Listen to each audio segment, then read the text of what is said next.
Welcome back to RealHouseDIY. Today we're talking about putting a finish on your basement foundation walls. And there's a lot of products out there, but the one that's well known we're going to be talking about today is Drylok.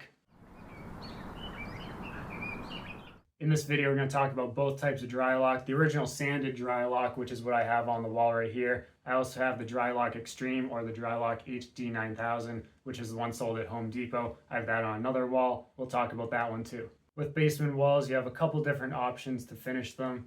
One, which I don't prefer, is building out from the wall. Yes, you can insulate and drywall. It feels like a nice room. However, lose some space in your basement for that. And back here, everything remains hidden. So if you end up getting a leak, water running down the wall, you're not going to be able to see that. So the option that I like is Drylok. Get a nice color on the wall, really brighten up the room, and you can get a surface texture if you want. And this is a good DIY project that anyone can do. However, the process can be a little time consuming. You don't just get the Drylok and start painting on the wall. You have to do that prep work first.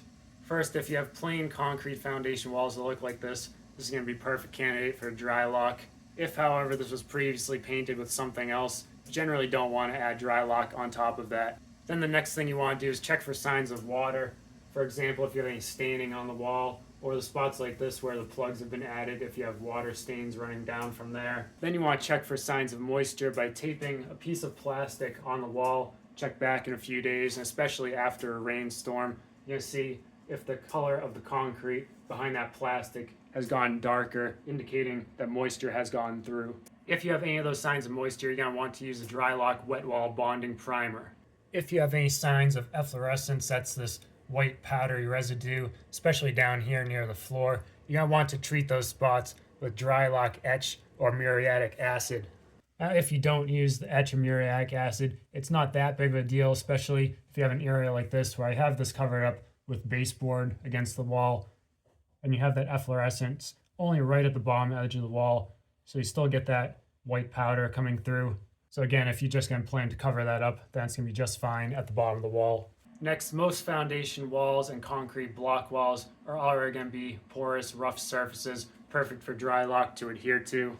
I looked very, very closely at my foundation walls, found the smoothest one I could find, and still, if you look really close, you can see all the tiny pores in the concrete. But if your concrete is just completely smooth, you can't find any of those pores in it, you're going to need to use an acid etch solution to rough up the surface first. Next part of your prep work, you might have cracks or holes to fill with a fast plug product. And you're going to have a lot of spots like this, might not have the fast plug product applied yet. And what this was, you had metal rods in here from when the foundation was poured. Those metal rods held the forms together. If any of those metal rods are still visible, use a hammer and a punch to push those out. And then you'll have a nice gap where you can add the fast plug. And you can see here before the fast plug was added, you have the staining from where water came through the wall and was running down the wall a little bit. You might also have some ridges running down the wall or other defects, and you can knock these ridges down with a hammer and chisel, or if you don't mind that look, you can leave it as is. And you might have some other debris on the wall. Just running my hand over this, I can feel some small spots. You can use a wire brush or a wide chisel, get anything that's loose off the walls, and then vacuum the walls down after. And it's not the case on my foundation walls, but if you have a gap here between the slab and foundation wall, hasn't already been filled, you can use a Sikaflex self-leveling sealant product. You'd need to fill the gap with a foam backer rod first, then the self-leveling sealant will fill up to the top of the gap. And the Sikaflex self-leveling sealant also works really well anywhere on your slab where you have small cracks. Now you've got a prepared surface, maybe you need the bonding primer or the acid etch. Now you're ready to apply the Drylok. With any of the Dryloks, you're always going to need to apply 2 coats. And I'm going to recommend just getting the plain white or maybe another plain color like gray, for example. Unfortunately, the one time that I had a Drylok tinted, I wanted a green and the tint came out yellow. Thankfully, however, any Drylok you use, you can paint over it with a good quality latex paint. And the benefit there is that you can get whatever sheen that you want, whereas the Drylok itself only comes in a flat sheen. Same as painting any wall, you're just going to use a roller and a brush. With the roller, you're going to really need to push in to fill these larger holes and the pinholes. This is where the smooth texture of the Extreme or the HD-9000 is much easier to apply. The original Drylok, which is sanded, yeah, you get the texture, but it's very thick and heavy. You can tell you get that nice sanded texture. It helps it blend in with some of these other spots here. But then you get a really rough surface here as well. And here I've got the Extreme or the HD-9000 covered with 2 layers of good quality latex paint. And you have a really nice smooth surface. You can see we have that satin sheen. You have some of that glossy surface. So it doesn't matter which Drylok you're using. You're going to apply 1 coat, wait a couple hours to dry, then apply the 2nd coat, making sure on the 2nd coat that you've really filled every single little pore and hole that's in the foundation wall. On the 5-gallon bucket, not really sure what the attachment was supposed to be for a spout. Just had the small plug to pull out. I couldn't find anything to fit, however, have these from the 1-gallon plastic lidded paint cans. Worked really well, just taping that on. Even with just the blue painter's tape, that's holding on really well, pouring just fine. So here's your different Dryloks. You have the original one, this is the sanded one. Not using this one anymore.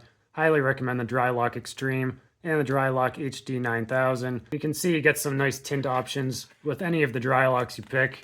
And then for both the Extreme and HD-9000, you have a lot more colors to choose from. And the HD-9000, they can color match whatever color you want. Now the only negative I have here is the color, unfortunately. I picked this coastal color, which is supposed to be a light green. As you can see, the color I actually get here, it's like a neon yellow. But thankfully with this Drylok paint, after you do your 2 coats and it cures, you're able to cover this with a top coat latex paint. After that 2nd coat is dried for 24 hours, then you can apply your latex. And here I did 2 coats of the latex. You might only need 1 depending on the coverage that you get. For the top coat, I use the same latex paint I use everywhere else in my house. It's the Bear Premium Plus from Home Depot. So I've used both the original sanded Drylok and the Extreme, which is unsanded, nice and smooth. I prefer the Extreme, but still both are great products. Do your prep work, it's gonna come out really nice. If you have any questions, get those in the comments. I'll get an answer to you. Hope you found this video helpful. Thanks for watching.